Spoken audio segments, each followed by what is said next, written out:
Hello, everybody, and welcome to our new episode of the Nexel Angels podcast dedicated to the Swiss foundations. Let's talk about cybersecurity today. You might have read an article recently published in Le Temps, Swiss newspaper, that was highlighting the fact that Switzerland was a main target for cyber attacks and hackers. So on the one hand, we have the companies and the corporate businesses that are affected by the threat, but on the other side, we have many non-profits that are in the bullseye. So to discuss this topic, I'm very pleased to welcome Stéphane Duguin, CEO at the Cyberpeace Institute. Hello, Stéphane. Hello. So thanks for being here today. My first question will be very basic. Could you please tell us a bit more about the Cyberpeace Institute? No, with pleasure, and thank you for having me today in the podcast. It's an honor. And Cyberpeace Institute, NGO based in Geneva, set up in the city at the end of 2019, and with the mission to protect and defend the most vulnerable against cyber attacks. Okay, and what about yourself? Because when I checked your background first, I found it very relevant, but not that common. Where do you come from? So my background is civil service. I was more recently employed within Europol, the law enforcement European agency, where I had the pleasure to be chief of staff for the European Cybercrime Center, already some cyber topics. And afterwards, I could lead units in charge of fighting Daesh and Al-Qaeda propaganda online. Another cyber topic, if you think of it. So when I was approached to lead the Institute and looking at the mission of the Institute to protect victims, having evidence when it comes to what is happening in the cyberspace against these victims, and making sure that this work of providing support to victims and understanding, technically speaking, what is happening in cyberspace was going to be useful for policymakers, for them to change the way to make laws in cyberspace, I was more than interested. Okay, and why is cybersecurity so important in the peacekeeping context? What is the link between both of them? So the way we see Cyberpeace and why we are the Cyberpeace Institute and not the Cybersecurity Institute is that it's a state of play that collectively we should ambition for, where human is at the center. Human security, human dignity, and human equity is going to be safeguarded in cyberspace. Because there's like a waiver, of misunderstanding in cyberspace. It's not about computers. It's not computers attacking computers. It's not virtual. It's not somewhere. Today, cyberspace, internet is about access to food, access to water, access to energy. It allowed us to work when the pandemic was high, and it allows us also to access healthcare. And we see that healthcare is one of the fields that is under attack. So peacekeeping has to be looked also in that realm. It's not only hoping that focusing on the threats is going to help to resolve conflict in between states. Yes, there's a cyber part to the conflict, but beyond this, the state of the positive peace that everyone can ask, to have the right of justice, peace, and stability in cyberspace. Okay, you were mentioning the fact that you're working and helping the most vulnerable. When you talk to potential beneficiaries that you could help, what is the main objection that you get from them? Because you try to make them understand that cybersecurity is key to them. They might not be aware of that. So what objections do you have to face? It's a very good question. It's kind of diverse. First, it's not always obvious that beneficiaries understand that they are targets. So a lot of time we discuss with the non-for-profit NGOs where we do explain that we have this first service for free for them in order to be secure and to be more resilient. And the first reaction in a lot of cases is, why would someone attack me? Why would I be a target? And there's this sometimes feeling of safety until the moment that you are a victim. And statistics, everything shows that in fact NGOs are heavily impacted by cyber attacks. So that's one end. The other end is more practical, is when you go to any beneficiaries and explaining that you want to do something for them, people get, oh, cool. But then we say it's for free. then people gets a bit, what's happening here? So we also need to explain that, yes, we are in a mission and an ambition to be sure that the cybersecurity should be like, basic human good, and we are here to help the most vulnerable to access it. And would you say that your approach is sometimes seen as a commercial approach? Because they might be surprised of receiving something for free. So how do you fight against this perception? It's a good one. We don't have this issue at all, because first, we are not pretending that we are the only one that who are helping. So what we do is to organize a network of the capable, a network of the willing, with the same ambition to decrease the number of attacks in the cyberspace, to decrease this escalation that we see everywhere. Where also state actors have a huge responsibility, so to decrease this escalation for the benefit of the most vulnerable. So we work, in fact, with entities that would see us potentially, if you would think about this as competition, like cybersecurity companies, but in fact not at all. Because we want to service population that do not have access to this kind of cybersecurity high-end protection. And cybersecurity companies, take this example, they know very well that no one is safe until everyone is safe. Because the internet is a big network, sorry to be like so obvious, but it's a big network also of vulnerabilities. So as long as there's a vulnerability somewhere, then everyone is potentially under threat. Okay, you were talking about competition. So would you have competition in the sense that most of the non-profit organizations are in a niche, and that's a question I usually ask to them. Who are your competitors? In your position, you have a huge ecosystem of partner beneficiaries. Would you see some type of competition in this area? Not really, because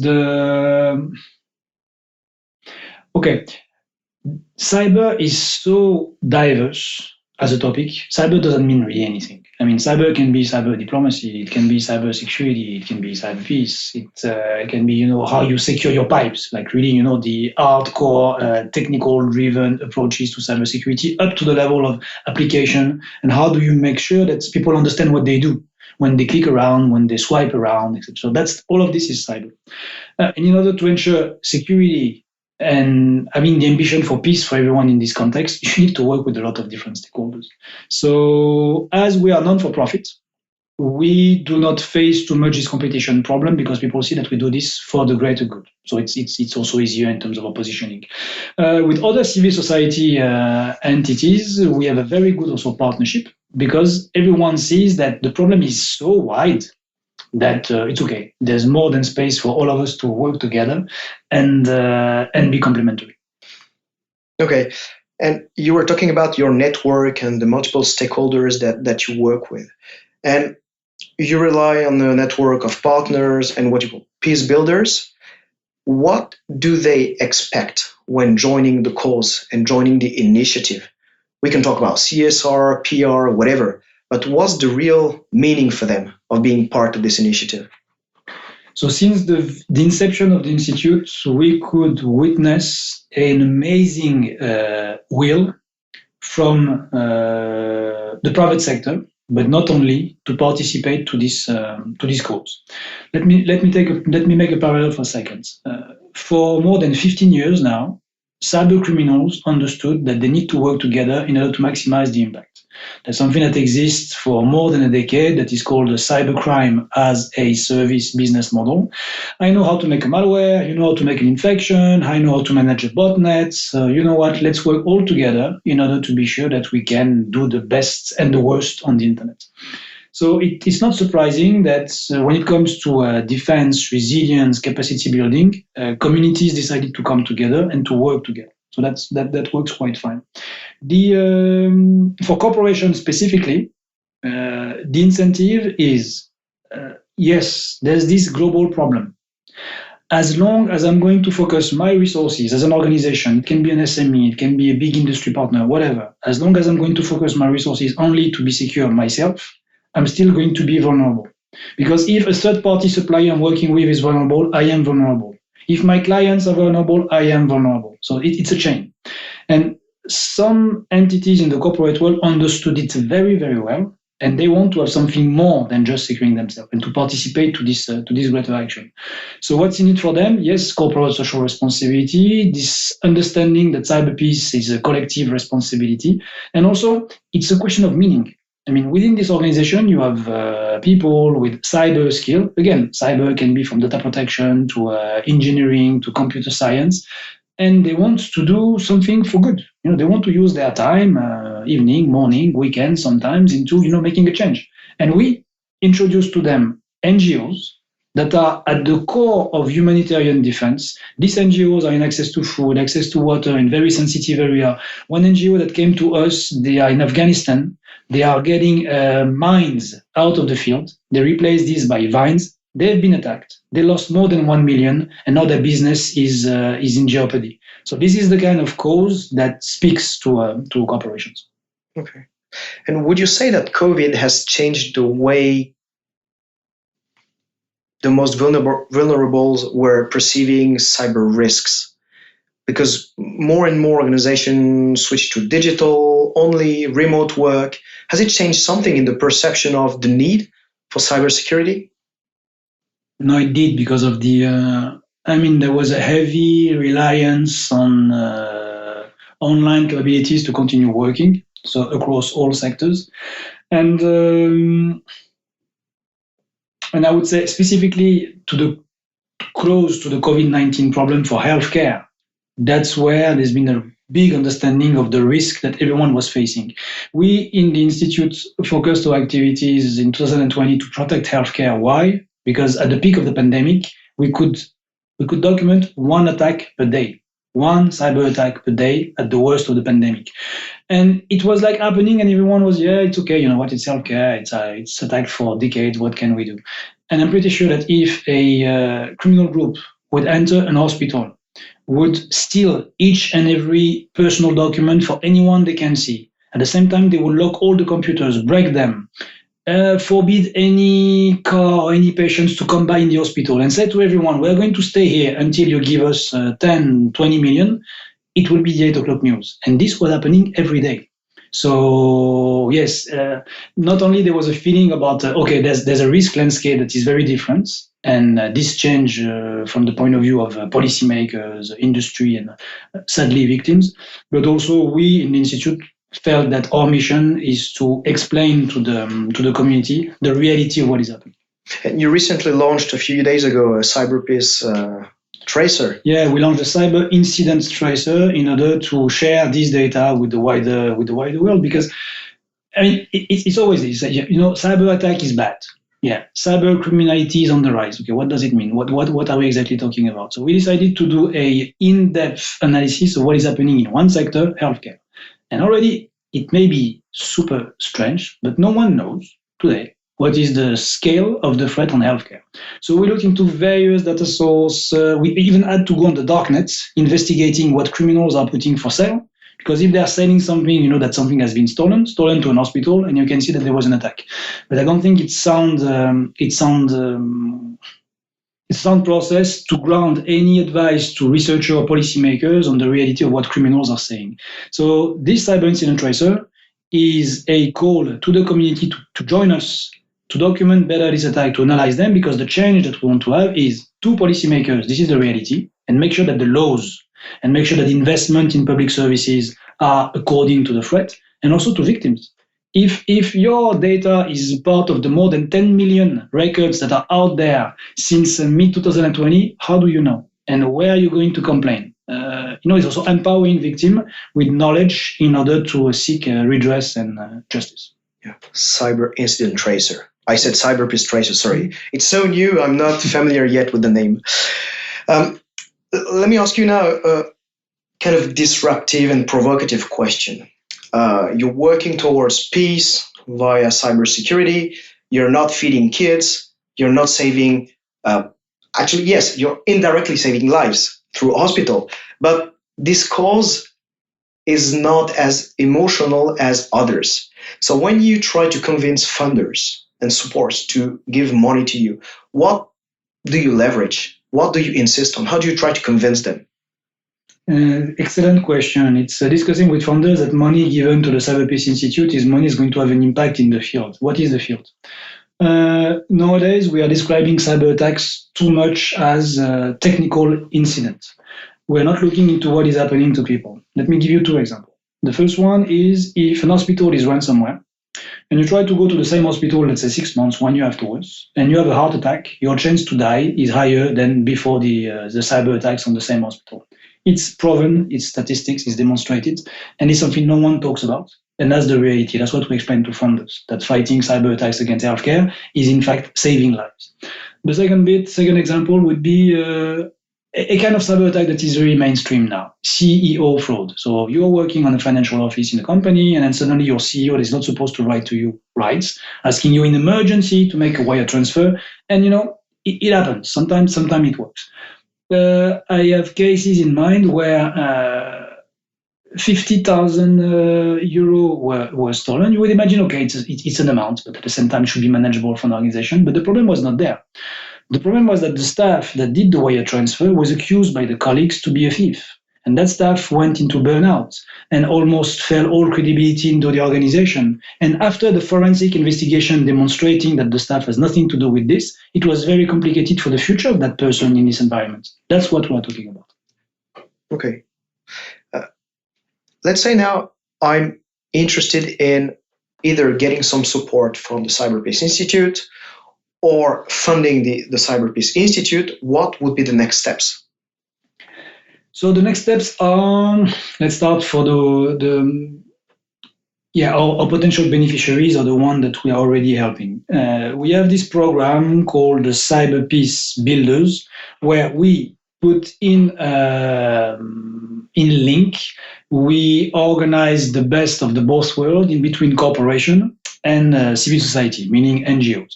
So we go to corporations and we explain, okay, if you have a willingness and ambition to make a change, we can provide projects within NGOs to help them from penetration testing, training their staff, helping them to recover from attack, you name them. So this for beneficiaries is a call to say that even if they feel that there's little capacity and little time to even think about cybersecurity, we are here to help.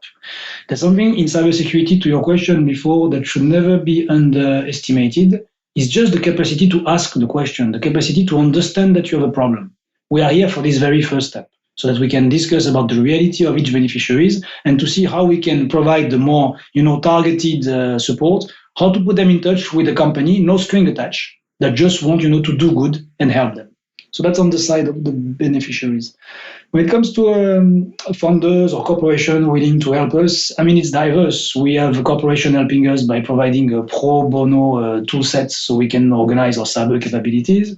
We have a corporation that provides people, like volunteers, in order to help to the cause. I was mentioning it before with the Cyberpeace builders. And also donation, of course. So we go to a corporation who are willing to donate to the greater good. Very recently, we had this case where we could investigate how telephones were targeted by very high-profile malware. So transforming your telephone into a portable spy. So when the malware is in, you don't know about this. There's no warning, there's no click, you did nothing. And then suddenly your mic is under the control of the criminals, your camera is under their control, and they can see what your screen sees. So you can use WhatsApp, you can use Telegram, you can use Signal, whatever. It doesn't work because they see the screen. And this, we provided a direct support to beneficiaries in order to detect if they were impacted or not. And this also is attracting specific funders that want to go against very high-end criminality. So the possibilities is quite wide.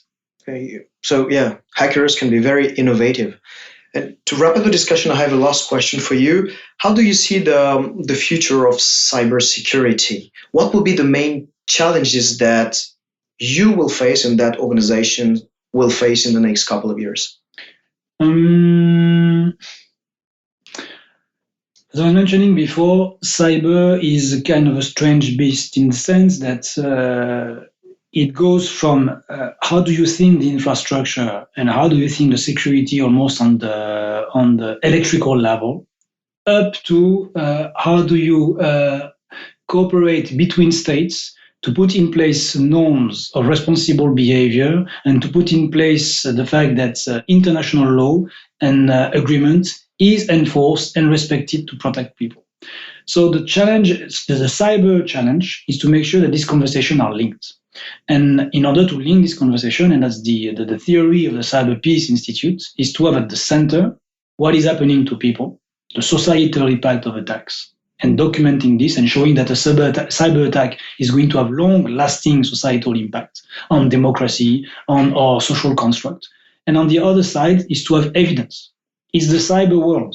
So not to be cut into, quick finding or shortcut in attribution, because the whole idea is to have evidence, sound evidence, in order to empower victims with the right data to get redress and justice, and then for policymakers to change, the norms and the law in the way that is going to protect everyone. So I see the future challenge is about this: international cooperation, getting out of the geopolitics, not transforming cyber into another field of operation, another field of war, but making sure that it's a field where, human security, dignity, and equity will seek a reality. Yeah, so no reason to panic, but we need to keep a close eye on what's going on. Oh, yes. Okay, thank you very much, Stefan. This podcast is coming to an end. There was a great discussion, insightful discussion. I'm sure that the listeners enjoyed the chat. So if you're interested in finding out more about the Cyberpeace Institute, if you would like to support them or to become a partner, have a look at their website, www.cyberpeaceinstitute.org. So thanks for listening and stay tuned. Bye-bye. Thank you, David. Thank you.